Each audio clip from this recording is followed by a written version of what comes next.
Hey everyone, Mr. MC here. This is a guide for round 4 of the Gazoo Racing GT Cup taking place on Nurburgring 24 Hour with the Toyota 2000 GT. Let's get this started. For the lap guide, comfort soft tires are being used and the brake balance has been left at 0. And since this lap guide is at Nurburgring 24 Hour, I won't be stopping the video that much so the video doesn't end up being way too long. And with this car, the Toyota 2000 GT, you want to rev the heck out of the car, so shift just before you hit the rev limiter. Your first braking point is right as the path on the left starts, and you're going to be braking hard for a while, and as you're getting ready to turn in, you want to slowly start to ease off of the brakes. You want to try to hit the apex so the car can rotate a bit more due to the dip that is at the apex. Then do a little bit of throttle control. Then use a little bit of braking. Try to get really close to the barriers and get on the throttle as soon as you can. Now for this next left turn, I'm going to do a bit of braking and throttle control to try to keep the car stable. So brake when the path on the right ends. Braking and throttle control to keep the car nice and stable. Brake when the curb on the left ends. Nice and easy off of the brakes and slowly get on the throttle. The braking and throttle method, I'll talk a bit more about that once we get towards the end of the GP section. Brake when the curb on the left starts. Brake hard for a while. Slowly ease off of the brakes as you turn in, and once you're getting close to the apex, that is when you want to start to fully accelerate.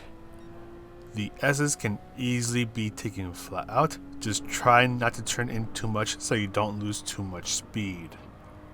Once again, just take it flat out, bring yourself towards the right, and brake when the tarmac on the right starts. Brake hard for a short while, slowly ease off of the brakes and get a bit on the throttle to keep the car stable. Brake before the tarmac on the right ends.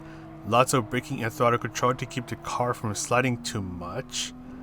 And then take a little bit of a breather as this next part is going to get a little interesting. Bring yourself towards the right side of the track and you're going to brake just after you pass the 100-meter board. You're going to brake hard for a short while, and this is where the braking and throttle methods come in. So of course you'll be braking to slow down and use a little bit of throttle to try to keep the car nice and stable so the car doesn't swing around too much. Keep two wheels on the curbs or on the tarmac, then brake before the dry patch of grass on the left starts. More braking and throttle control, so you see me doing it right here. Just trying to keep the car nice and stable so the weight doesn't shift around too much and ends up having the car slide around. So this is a great way to keep the car stable and under control. Then brake when the pit wall on the right ends. Nice and easy off the brakes and slowly accelerate. And then you want to look for a sign on the left as that is your turning point. Lift off of throttle as you make the turn and go up to the next gear. Look for a dry patch of grass on the right as you want to brake before you pass it. This is where the braking and throttle methods to try to keep the car stable and to prevent it from swinging around too much. Get on the throttle as soon as you can. Take this left turn flat out, but for the next two turns, do quick bursts of braking. Then bring yourself towards the left, brake when the tarmac changes color, take advantage of the curves. You can then pretty much go flat out through here and take another breather as we are going to go through some more difficult parts of the track. Just after you make this jump over here at the flood plots, you want to lift off of throttle, just do a little bit of throttle control. Try to hit the apexes or get as close to the apexes as you can. We'll fast forward through this. Then before you approach these two signs, you want to start to ease on the brakes. Just be nice and gentle. Be especially careful when applying the throttle so the car doesn't slide around too much. Just after that turn is done, before the curb on the left ends, you want to be braking hard for a very long time. Nice and easy off the brakes. Take your time going down the gears so the car doesn't slide around too much. We'll fast forward through this, and here comes one of the most dangerous parts of the track. Bring yourself towards the right and brake before the dry patch of grass on the right starts. Brake hard for a short moment. Slowly ease off of the brakes as you turn in. Use a little bit of throttle and then brake just as that turn ends. Bring yourself towards the insides of these turns. Brake before you pass the crosswalk. Just try to bring yourself towards the inside of the turn so you can get under throttle a bit earlier and shave off some time.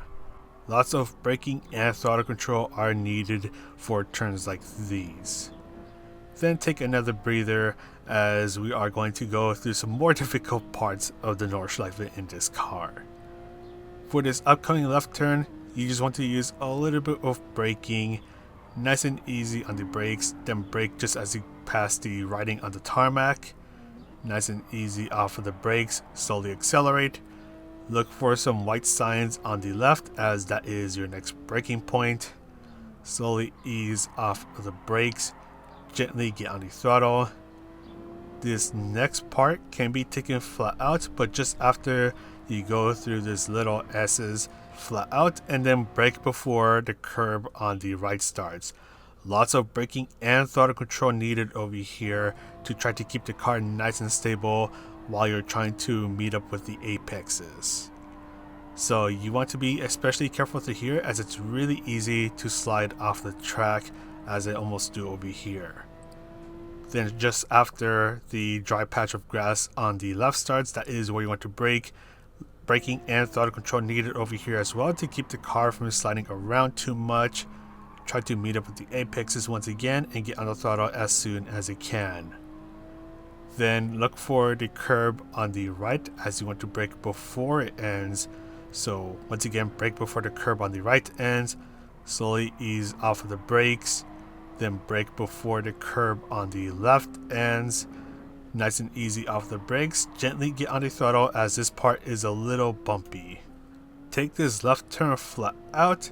Look for a blue dot on the tarmac as that is going to be your braking point. So you want to brake just after you pass it. Brake hard for a short while. Slowly ease off the brakes as you turn in. And just try to get on the throttle as soon as you can without having the car slide around too much or end up touching the grass. We'll fast forward through this. Brake before the gray curb on the right ends and just use a little bit of braking, trying to maintain a high speed so you can shave off a bit more time and try not to clip the grass. This right turn can be taken flat out and then brake before the curb on the left starts, so you'll be braking hard for a while. Slowly ease off of the brakes and get on the throttle as soon as you can. Now for the carousel, make sure you say hello to the happy little tree that is on the left, and you want to brake a while after you pass it. So just before you pass the digital flag that is on the left, because you're going to kind of be throwing yourself into the carousel. Just do it carefully so you don't end up getting out of the carousel. Just be nice and easy on the throttle as you go through it. This upcoming left turn can be taken flat out. So once again, take this turn flat out. Brake when the curb on the right starts, and you can use braking and throttle to keep the car nice and stable. A little bit of throttle control through this right turn and brake shortly after said turn ends. This turn is a little longer drawn out, so be on the brakes for a bit longer than I was. Then do a bit of throttle control through this right turn, a bit of braking and throttle control through these next series of turns, just trying to keep the car on the track. Brake before the curb on the right ends, trying to bring yourself towards the inside of the turn. Look for the Yokohama sign on the right as you want to brake before you pass it. Brake hard for a short moment and slowly ease off of the brakes as you turn in. Just try not to have the car slide around too much. Brake before the curb on the left ends, trying to bring yourself towards the inside of the track. Brake before the curb on the left ends once again. You can go down to second gear for a bit more power out of this turn. Bring yourself towards the right and brake just as the dry patch of grass on the right starts. Brake hard for a short moment, slowly ease off of the brakes as you turn in, and get on the throttle as soon as you can, taking advantage of the curbs. Bring yourself towards the left and you're going to brake just before you make this jump. and you want to try to be a little careful over here, as being a little careless can end up sending you to the gravel. But other than that, you can take this part flat out, and we'll fast forward through this in a moment.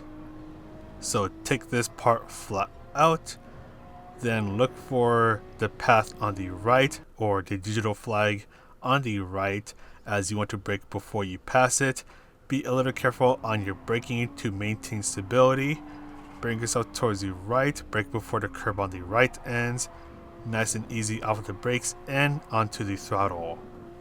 Then look for the apex sign that is on the right, as you want to brake before you pass it. Brake hard for a short moment, slowly ease off of the brakes and get on the throttle as soon as you can. Look for the curb on the left, as you want to brake before it ends. Try not to hit the apex, as it can send you flying into the air. And do a little bit of throttle control as you go through this right turn. But let's go ahead and go into hyperspeed mode through the final straight. And for this final part, you want to be a little careful, so ease off of throttle as you make this right turn. And right around here, so the start of the curb on the right, that is where you want to slowly start to apply the brakes. So you can pretty much just have a guaranteed chance of being able to safely navigate through these final turns without overshooting it. But that is pretty much it for the lap guide. Let's go ahead and quickly take a look at these strategies.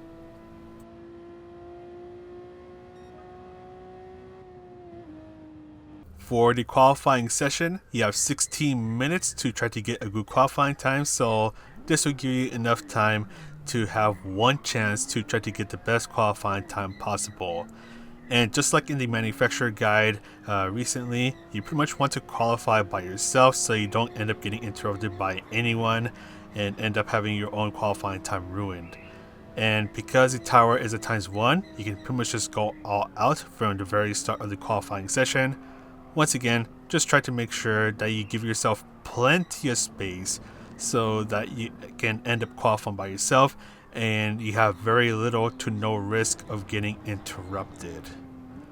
Also, as you end your outlap, just be a little careful as you go through this section so you can nicely set yourself up to get a fast start to your qualifying lap. And I ended up rushing it through here, so I ended up having an extra 5 minutes for the first countdown. So once again, you can take your time just trying to get yourself away from everyone. As long as you're able to end your outlap before the first countdown hits 0, then you should be fine. But other than that, not really much to say in terms of the qualifying session. You'll have time for one qualifying lap.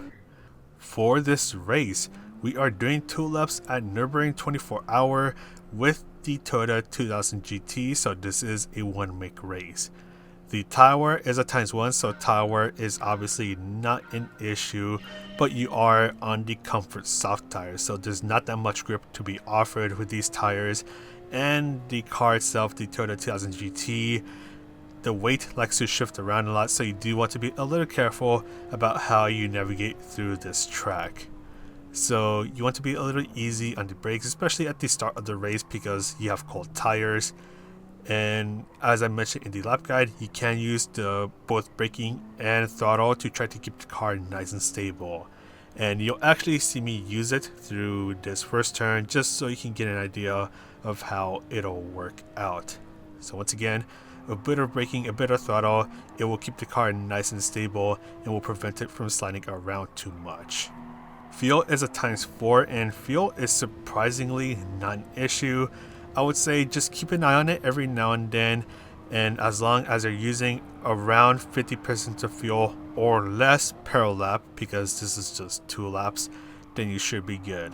And I only say this because you do go into really high revs, especially if you're under someone's slipstream, so there is a chance that you could be using a bit more fuel than you might be expecting. In this race, I was completely by myself, so I ended up using 45 to 46% of fuel per lap. Pretty much, you just want to use less than 50% of fuel per lap because 100% of fuel over 2 laps is 50% of fuel per lap. In the case that you're somehow using more than 50% of fuel per lap, or you somehow just find yourself short on fuel, then you want to do a little bit of short shifting. And if you're under someone's slipstream, then you can definitely take advantage of the short shifting. But once again, this is in case you're somehow using a bit too much of fuel.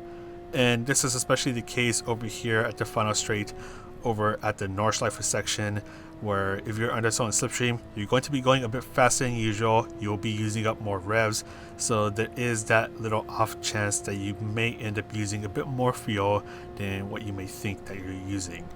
So I just put this out there just in case that this ends up happening, that you end up using a bit more fuel than usual. But for the most part, fuel should not be an issue.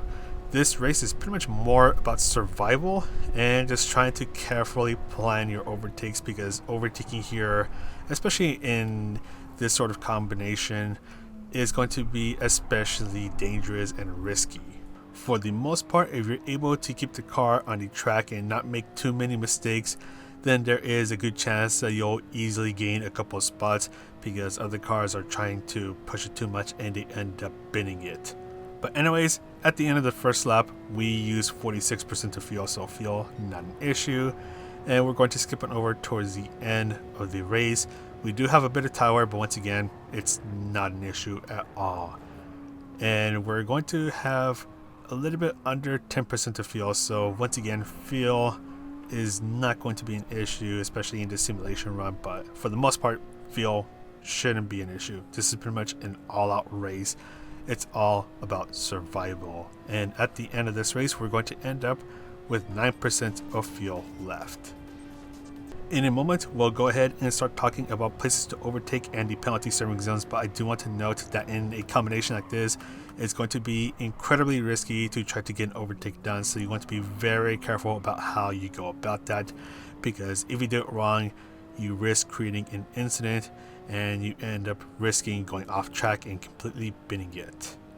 So the main straight here at the GP section of the track is going to be one of the better places to get the overtake done. And also, you want to try to make most of your moves on the GP section, since the track is a bit wider, so it makes it a bit easier to try to get an overtake done. On the Nordschleife section, it becomes a lot more difficult to get a move done. So that main straight, one of the better places to get the overtake done, especially with a little help from the slipstream. And then after that, this turn, it can be a bit situational in terms of overtaking, because if a car got a bad exit through the chicane at the very start of the lap, then that does open up for an overtake opportunity to happen. Here comes the first penalty serving zone. There's only 2 penalty serving zones, and here is one of them. And if a car has a server penalty, then you can easily overtake them through here. And we'll skip a bit forward, as this turn, it can open up for opportunities to make an overtake happen. And after that, there's actually going to be another place where it is possible to get the overtake done. It's going to be through this back straight under the Nordschleife section. And with a little bit of help from the slipstream, it is possible to get the overtake done. You just want to be a little careful about how you navigate through the chicane, because if you end up going too wide through the chicane and you end up stepping off of the track, then you do risk getting a 1.5 second penalty, which will pretty much ruin all of your momentum. So try to be a little careful if you're trying to overtake someone through here. This spot can be possible for overtakes to happen, but be a little careful because the track starts to narrow down, and after that, it's going to become incredibly difficult and dangerous to get any sort of overtaking done. And we'll skip on over to the Flugplatz, or just after the Flugplatz. Here is another potential spot to get the overtake done, especially with the help of slipstream, but be careful through here, because once again, this track is pretty narrow at this point, so it is possible to have an incident happen because you guys started to bang doors or anything like that. Just try to get the overtake done before this left turn, because if you're going too wide through this turn, an incident is going to happen. So you want to be especially careful through that area, and after that it becomes a single file line for pretty much a very long time. So we'll skip on over towards the Kesselchen, and hopefully I'm saying that right, But anyways, this is another spot where it is possible to get an overtake done. But because this track is still pretty narrow, it is still going to be a bit risky to get an overtake done. So you want to be a little careful about how you're trying to pass the car. So yeah, just try to be a little careful through here, as it is still possible to make an incident happen. And we'll skip on over towards the very end of the lap. So we're on the very final straight on the Nordschleife section. This is the last place to get the overtake done, and here's also the last penalty serving zone. So if you have a penalty to serve, you'll also be serving it here, and it'll cost you quite a bit of time and speed. So try not to get any sort of penalty. And in terms of overtaking, the slipstream will especially help through here, but try to time your overtakes right, because if you go for the overtake too early, that does allow for the car you just overtook to take advantage of the slipstream and try to take their position back. So you want to time it just right so that it becomes impossible for them to have a reply to your overtake. But yeah, that is pretty much it for this guide. I'm not going to do the non-commentary versions of the lap guides because this video will end up being about 1,000,000 years long. So I actually did it. I actually got both Nurburgring 24-hour guides out. So I'm gonna go ahead and start to prepare for the Nations Cup guide, as I'm going to be testing quite a few cars. So I'll see you then. So if you like this video, if this guide helps, you can press the like, subscribe, all that good stuff. And I do have a membership program thing, which you can check out in the description down below. But that's all for me. This is Mr. MCA going to sleep, and I'll see you in the next video.